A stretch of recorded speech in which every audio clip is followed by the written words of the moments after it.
Coach Robbins here, and we're going to talk a little bit about the vital few. Now, the vital few is basically several different aspects to what I believe are key elements in playing the running back position at a high level. And so the first part in the vital few we're going to talk about is ball security. Now, as a ball carrier, or anyone on offense, rather, the ball needs to be the number one priority on the football field. All right, the ball is the most important element in football. The offense obviously needs the ball to score, but then in that same breath, the defense needs to stop the ball from scoring. So just that it is important for the offense, it's just as important for the defense. And so some key elements I like to harp on in terms of ball security is the quarterback running back exchange. It's extremely important. And as far as running with the football and technique we talk about is the wrist above the elbow. And I like to always mention the ball across the sternum.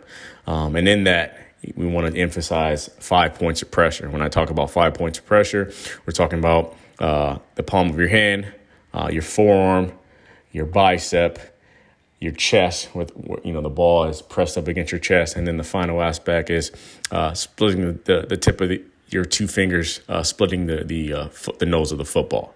So those are 5 points of pressure.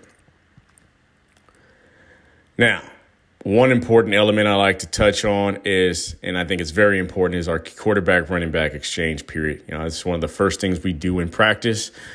I think it's really, very, very, very important. It gives us an opportunity to work on our alignment, our spacing, whether you're a pistol team, whether you're parallel to the quarterback, heels on toes, however you align, it's very, very important. So the running back and quarterback can, perfect their ball handling skills. So you work your inside zone. The quarterback will work their backside read. The running backs can work on their aiming points. And in that, obviously, the exchange is the number one element to this.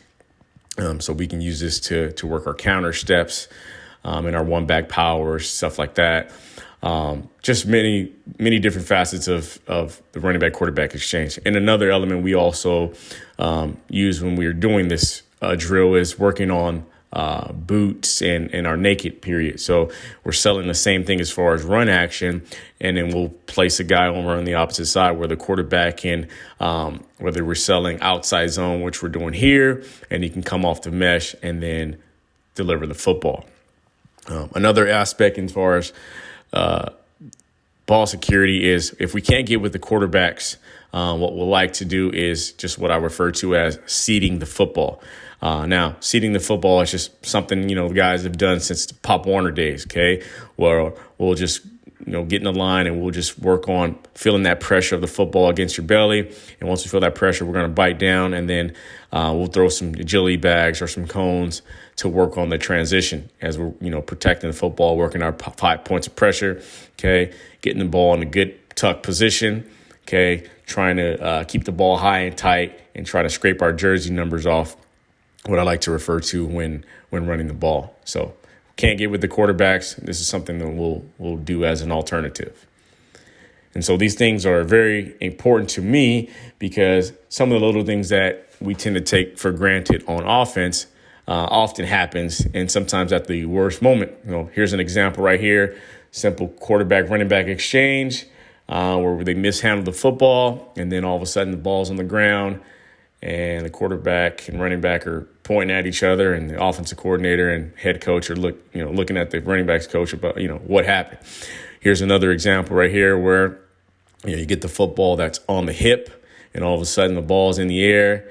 And luckily in this situation that, the same side of the football recovered it, but, it could have gotten really ugly if it gone the other way. So some of the running back drills we will do within our individual period. Okay. Right here, we'll work on basically a simple stiff arm drill. Okay. And as a coach standing right there, I'll swipe at the ball, and then the running back is basically just going to emphasize what we refer to as a hand over wrist technique, and just an additional security measure as far as protecting the football. And then we will finish with what I refer to as a running back weapon, where, it's a violent game, so we have to finish sometimes from a physical standpoint. So we'll finish with the shoulder ram between the two back shields there. So we'll stiff, and then the coach will stand there and swipe at the ball, just kind of simulating a more realistic look, and then we'll burst through the backs. Okay, and so with the position being such a transitional football, the position is a transitional position, so to speak. And so, and you're moving side to side, jump cutting, and things like that. Protecting the football is extremely vital. So, in our balance and body control, we really want to continue to emphasize keeping the nose of the football up and not pointing towards the ground. So as we're spinning and doing different things like that, I try to put our guys in a compromising situation with really keeping our mind focused on the protection of the football. So as we're working our props and putting our hand on the ground, okay, I'm yelling at our guys just the importance of keeping that ball. We can still do whatever we want as far as jump cutting and juking, whatever the case may be, but we still need to continue to keep that ball tight to the body. Here's another 2-ball drill where we'll give the back 2 footballs, and we'll just kind of slide in and out of bags. We'll run over 1 foot in the hole, things like that. But just really want to emphasize sometimes saying it to the guys and opposed to, letting them kind of feel what the point you're trying to make is, 2 different things. So, I often say high and tight, but I believe that carrying 2 footballs, gives our guys a better understanding on the importance of how high and tight we want to carry the football. So we'll hop in and out of bags. And this next one, what I refer to as the snake drill, we'll just kind of run and flip our hips in and out. What we want to try to do is avoid what I often refer to as, basically bicep curling or even rocking the baby with the footballs in our hands. So kind of like this guy right here, he's kind of rocking back and forth. We want to keep the ball to our chest and, sort of scrape the jersey number off out in front, and then just give a great finish once we're done.